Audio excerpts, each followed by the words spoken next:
Imagine un mec qui a tout. Le meilleur dans son domaine, riche, brillant, le genre de type qui rentre dans une pièce et qui est déjà persuadé d'être le plus intelligent de tous. Ses mains valent des millions, elles sauvent des vies au bord de la mort. Et en une seconde, il perd tout.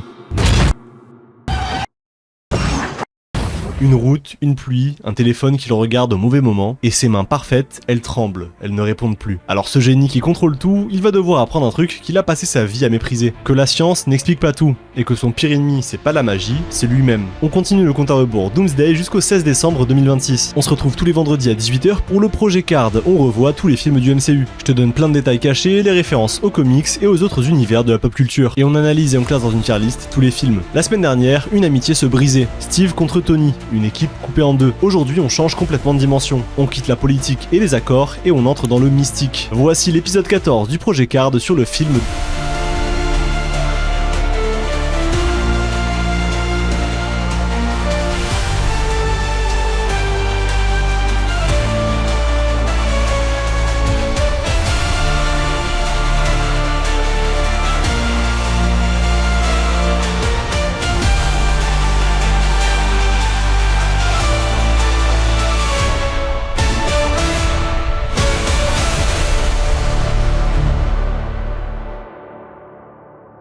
On rencontre notre héros, Stephen Strange, un neurochirurgien de génie, arrogant, imbu de lui-même, mais brillant. Un soir, il fonce à une soirée en voiture. Il regarde des dossiers médicaux sur son téléphone au lieu de regarder la route. Et là, c'est l'accident. Sa voiture plonge d'une falaise.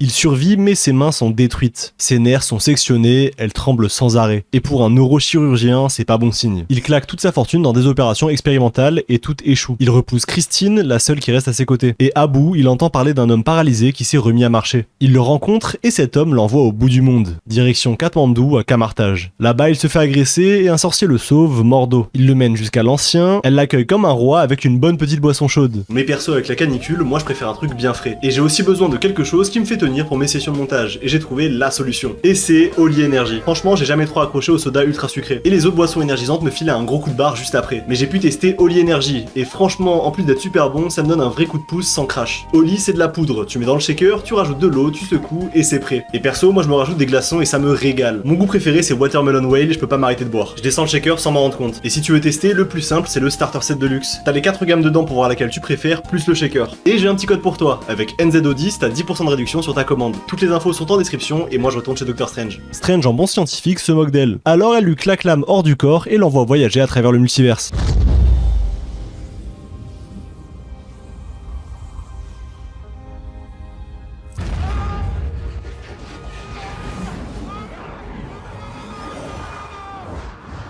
Il revient terrifié et il supplie qu'on lui apprenne. D'abord elle dit non, puis en fait elle accepte. Strange commence son apprentissage et c'est pas le meilleur de sa promo. Mais il persévère, il veut vraiment récupérer ses mains. Il dévore des livres interdits, il vole des sorts avancés et il apprend même à manipuler le temps avec l'œil d'Agamotto. Pendant ce temps, Caecilius passe à l'attaque. Il sert Dormammu, une entité de la dimension noire qui promet la vie éternelle. Il attaque les sanctuaires, ces bâtiments qui protègent la Terre. Strange se retrouve à défendre celui de New York. Et c'est ici qu'il hérite de la cape de lévitation. Et cette cape, elle semble bien aimer Strange. Il découvre ensuite un secret, l'ancien puise elle-même son pouvoir dans la dimension noire, celle qu'elle interdit à tout le monde. Mordo ne le supporte pas, pour lui c'est une hypocrite. Caecilius blesse mortellement l'ancien et elle meurt.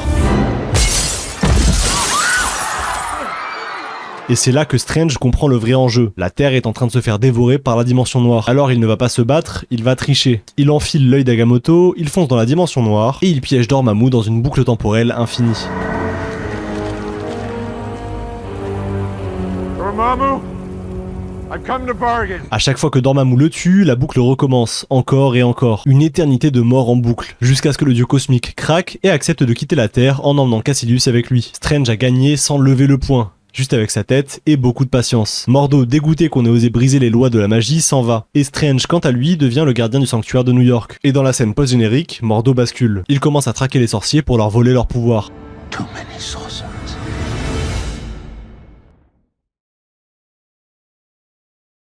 Et justement, tout commence par ce fameux accident. Sauf que la scène qui le précède est bourrée de détails. Et le premier concerne une obsession qui va suivre Strange tout le film, le temps. Juste avant son accident, Strange choisit une montre pour aller à sa soirée. Et sur cette montre, il y a une date, le 2 février 2016. Le 2 février, dans la culture américaine, c'est le jour de la marmotte. Et le jour de la marmotte, c'est surtout le nom d'un film culte où un mec est coincé dans la même journée, en boucle, encore et encore, sans jamais pouvoir en sortir. Et ça te rappelle peut-être quelque chose. C'est exactement ce que Strange fait à la fin du film. Il s'enferme avec Dormammu dans une boucle temporelle, la même journée qui recommence à l'infini. Donc dès les premières scènes, avant même qu'il ait des pouvoirs, le film te montre la clé de son dénouement sur le cadran d'une montre. Juste après, Strange prend la route et écoute de la musique. Il écoute Interstellar Overdrive de Pink Floyd. Et Pink Floyd, c'est pas un choix au hasard. Le groupe a utilisé des illustrations de Doctor Strange pour la pochette de son album A Saucer Full of Secrets. Et plus tard dans le film, Strange porte carrément un t-shirt de The Madcap Loth, l'album solo de Syd Barrett, le fondateur de Pink Floyd. C'était la phrase la plus dure à dire de ma vie. Mais le plus gros morceau de cette intro, c'est les 3 dossiers médicaux que son assistant lui présente. Le premier, un colonel de l'US Air Force, 35 ans, colonne brisée, fracture thoracique. I've got a 35-year-old Air Force colonel, crushed his lower spine in some kind of experimental armor, mid-thoracic burst fracture. Les fans ont directement pensé à Roddy qui se blesse pile comme ça dans Civil War. Sauf que le réalisateur Scott Derrickson a dit que c'était pas le cas. Mais ça pourrait tout aussi bien être un pilote d'essai de Hammer. Dans Iron Man 2, on a vu qu'il tentait de reproduire l'armure d'Iron Man et ça se finissait pas toujours très bien. Qui sait, il a peut-être continué d'essayer à faire sa propre version. Ensuite, le deuxième dossier, une femme de 68 ans avec une tumeur au tronc cérébral. I have a 68-year-old female with an advanced brainstem glioma. Yeah, you want me to screw up my perfect record? Et là, Strange la méprise. Pour lui, une vieille dame, ça vaut pas le coup de rater son record d'opération réussie. Sauf que l'ironie du film, c'est que plus tard, il fera absolument tout pour sauver une autre vieille dame, l'ancien. Quitte à tout ruiner. Et le troisième dossier, c'est le plus fou. Une femme de 22 ans avec un implant électronique dans le cerveau contre la schizophrénie, foudroyée. How about a 22-year-old female with an electronic implant in her brain to control schizophrenia struck by lightning? Les fans ont pensé à Carol Danvers, Captain Marvel, à cause de la fausse mémoire qu'on lui a implantée et du gros trou dans sa timeline entre 95 et 2018. Rien n'est sûr pour celle-là aussi, mais la théorie est intéressante. Et cette arrogance qu'on lui voit dès le début, elle est pas juste là pour le style, c'est le vrai sujet du film. Parce que le véritable ennemi de Strange, c'est pas Dormammu. Quand Strange rencontre l'ancien pour la première fois, il joue au scientifique supérieur. Il lui dit une phrase très précise. We are made of matter and nothing more. You're just another tiny, momentary speck within an indifferent universe. Il lui dit que l'esprit n'existe pas, qu'on est juste de la matière, un simple grain de poussière éphémère dans un univers indifférent. Retiens bien cette phrase parce que ces mots exacts, quelqu'un d'autre va les prononcer plus tard dans ce film. Cassilius le méchant. Tiny, momentary specks within an indifferent universe. Le film fait dire les mêmes mots par le héros et par le vilain, parce que c'est la même personne au fond. Le même orgueil, la même idée qu'on est au-dessus des règles. Son vrai ennemi, c'est son ego, c'est lui-même. Et le film pousse le truc encore plus loin. Dormammu, le dieu cosmique de la dimension noire, l'entité la plus puissante du film. Eh bien c'est Benedict Cumberbatch qui le double, le même acteur que Strange. Donc quand Strange affronte Dormammu, techniquement il se parle à lui-même. Le combat final, c'est encore lui contre son propre ego. Alors bon, il y a aussi une raison beaucoup moins poétique. Ils avaient déjà sa voix sous contrat, autant pas payer un deuxième acteur. Et puis quant à la voix de Smaug le dragon dans le Hobbit, le choix est vite fait. Mais cette scène de boucle, regarde-la bien. À la deuxième boucle, il n'y a pas de coupe au montage. Un nouveau Strange réapparaît dans le même plan. Et c'est voulu, parce que ce plan, c'est le point de vue de Dormammu. Pour lui, c'est un enfer sans fin. Une boucle temporelle, sans transition, sans qu'il puisse rien y faire. D'ailleurs, parlons du look de Doctor Strange. Sa petite barbiche, elle vient pas de nulle part. Dans les comics, Strange est inspiré de l'acteur Vincent Price. Et c'est pour ça que le deuxième prénom de Stephen Strange, c'est Vincent. Un hommage caché dans son nom. Et des hommages aux comics comme celui-là, il y en a partout dans ce film. Jusque dans les détails que t'as jamais remarqué. On commence tout de suite après son accident. Tu te souviens de la scène où Strange essaie péniblement d'écrire son propre nom, avec ses mains qui tremblent. Cette image-là, elle est tirée directement d'un panel du comics de Michael Straczynski, reproduite quasiment à l'identique. Ensuite, pendant son opération, il y a ce plan de l'esprit astral de Strange qui flotte et qui surveille son propre corps sur la table. Ce plan aussi vient des comics, précisément de The Oath, une des histoires les plus connues du personnage. Et mon préféré, il est presque invisible. À Camartage, le mot de passe du Wi-Fi, c'est Shambhala. What's this, my mantra? The Wi-Fi password. Et Shambhala, c'est un clin d'œil à Anime. Non, pas du tout. Pas du tout. Shambhala, c'est un clin d'œil à Into Shambhala, un roman graphique de Doctor Strange. Et ce roman graphique, il a un sujet étonnamment cohérent avec le film. L'histoire traite de la mort de l'ancien. Exactement ce qui arrive dans ce film. La blague du Wi-Fi te spoil un des pivots centraux de l'histoire. Et cette mort, justement, parlons-en, parce qu'elle cache le plus gros foreshadowing du MCU. Quand l'ancien meurt et que Strange essaye de la sauver, le film ralentit ses derniers instants. Et elle avoue quelque chose.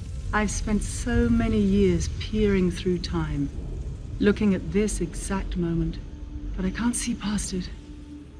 I've prevented countless terrible futures, and after each one there's always another, and they all lead here. Elle dit qu'elle a passé sa vie à scruter le futur, à empêcher d'innombrables futurs terribles, mais que tous ces futurs mènent ici, à ce moment précis et jamais plus loin, qu'elle n'a jamais vu au-delà de sa propre mort. Et c'est énorme parce que Strange, lui, verra au-delà de sa mort. 2 films plus tard, dans Avengers Infinity War, il scanne 14 millions de futurs, et il en voit un où les héros gagnent. Sauf que la victoire, c'est dans Endgame, pas dans Infinity War. Et à la fin de Infinity War, Strange est snappé, il meurt. Donc, il a pu voir leur victoire après sa mort. L'ancien mourait pour de vrai, et Strange, non. Il restait toujours un futur pour lui. Son retour dans Endgame était subtilement spoilé dans ce film. Et il y a même une référence cachée dans le caméo de Stan Lee. Dans ce film, on le voit lire Les Portes de la Perception, d'Aldous Huxley, un essai sur les expériences psychédéliques. Le genre de livre qui a directement inspiré les tout premiers comics de Doctor Strange dans les années 60. Rien n'est laissé au hasard. Et cette obsession du multiverse et du temps, elle démarre officiellement avec l'Ancien, avec le voyage qu'elle inflige à Strange, et ce voyage, il annonce toute la saga de l'infini. Juste avant de propulser Strange dans le multiverse, l'Ancien lui dit une phrase toute simple.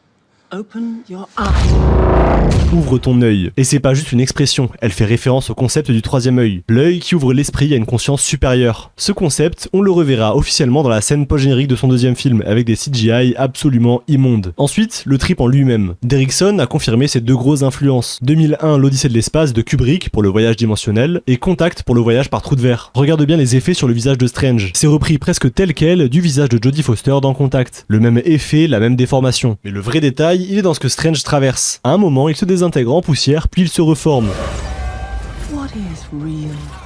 Et ça, c'est exactement ce qui va lui arriver plus tard. Il se désintègre dans Infinity War au claquement de doigts de Thanos, et il se reforme dans Endgame quand tout le monde revient. Le film te montre littéralement sa mort et son retour dès son premier voyage en 2016. Et il y a encore plus fort. Pendant ce trip, Strange traverse le royaume quantique, le même que Ant-Man venait tout juste de visiter dans son film. Et écoute comment l'ancien le décrit en version originale. Worlds without end. Some benevolent and life-giving.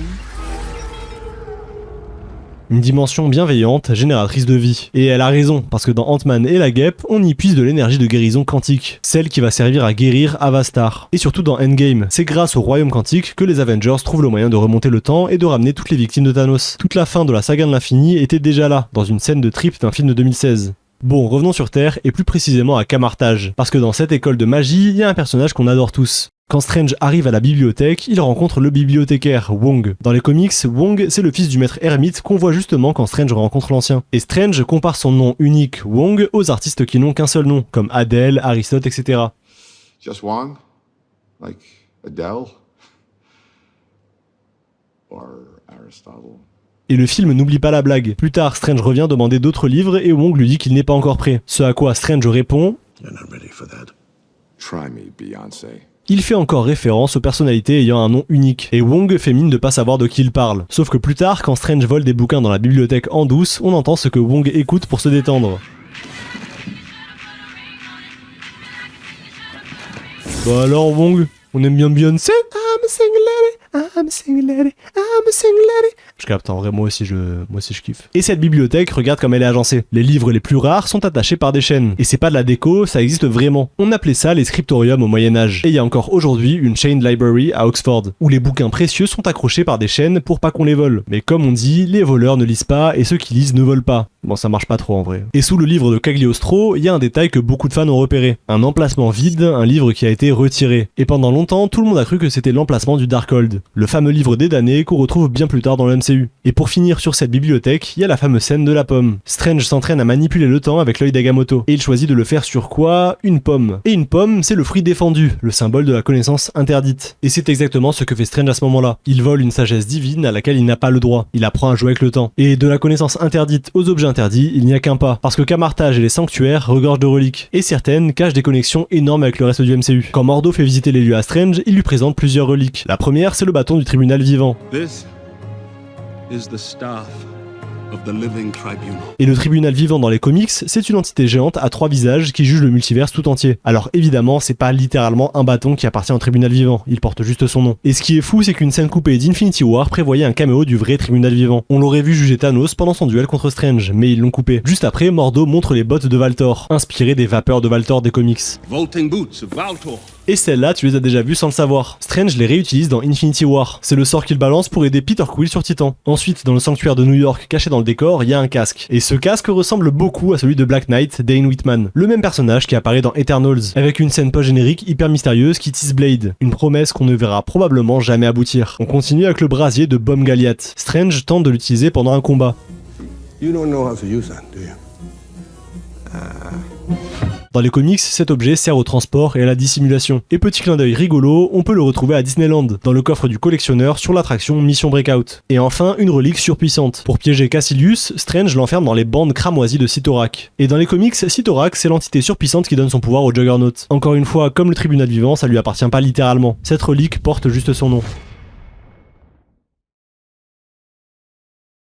Et maintenant, on arrive à la partie qui nous intéresse depuis le début de cette série, parce que Doctor Strange cache beaucoup plus de secrets le liant à Doom qu'on ne le croit. C'est une des fondations les plus importantes pour comprendre ce que va être Avengers Doomsday. Et ça se joue sur 3 plans, le visuel, le rôle du personnage et sa psychologie. Premier point, le temps. Ce film introduit l'œil d'Agamotto, la pierre du temps. Et surtout, il introduit une idée que Strange répète lui-même, que le temps est une construction artificielle, un truc qu'on peut plier, remonter, boucler. Et retiens bien cette phrase parce que c'est exactement le genre de détail que les frères Russo adorent ressortir des années plus tard. Sa maîtrise du temps, sa façon de voir le temps comme une règle qu'on peut casser, ça pourrait servir à justifier ses actions dans Doomsday. Deuxième point, et c'est le plus visuel, la dimension miroir du film. Ces bâtiments qui se plient, ces villes qui se replient sur elles-mêmes, ces réalités qui s'effondrent, tout ça c'est inspiré des dessins de Moritz Cornelis Escher et des fractales. Et c'est exactement l'esthétique qu'on attend pour les incursions. Ces collisions entre univers qui mènent à la destruction de la réalité. Ces plans de Doctor Strange en 2016, ce sont les brouillons visuels de ce à quoi va ressembler Doomsday. Troisième point, le rôle de Strange. À la fin du film, il devient le gardien du sanctuaire, le gardien de l'œil d'Agamotto, la pierre du temps. Il devient par procuration le gardien du multiverse. Et cette position, elle est capitale pour Doomsday, parce que Strange pourrait passer de simple gardien à un rôle beaucoup plus gros, comme par exemple une sorte de shérif du multiverse, ce qu'il est dans les comics de Secret Wars pour Doctor Doom, et selon les leaks, ce qu'il semble être pour Doomsday, celui qui maintient l'ordre entre les réalités. Et un shérif comme ça, il peut vite devenir effrayant. Et c'est là qu'arrive le point le plus intéressant, l'homme au couteau. Dans ce film, Strange passe de chirurgien arrogant à héros capable de se sacrifier. La boucle contre Dormammu, c'est ça. Il accepte de mourir des milliers de fois pour sauver le monde. Sur le moment, c'est un acte héroïque et désintéressé. Sauf que les films suivants réinterprètent complètement ce trait. Parce que ce besoin de toujours tenir le couteau, d'être toujours celui qui décide du sort de l'univers, c'est aussi une forme d'arrogance. Le chirurgien qui pensait tout contrôler n'a jamais vraiment disparu. Et ça, c'est le genre de dualité que les Russo peuvent exploiter à fond dans Doomsday. Un Strange qui se prend pour le seul capable de décider ce qui est bon pour le multivers. Un gardien qui glisse doucement vers quelque chose de plus sombre. Donc, retiens bien ça. Ce film pose l'image des incursions. Il pose le rôle de gardien et il pose la faille de Strange. 3 briques qui, mises bout à bout, dessinent déjà ce qui nous attend en décembre.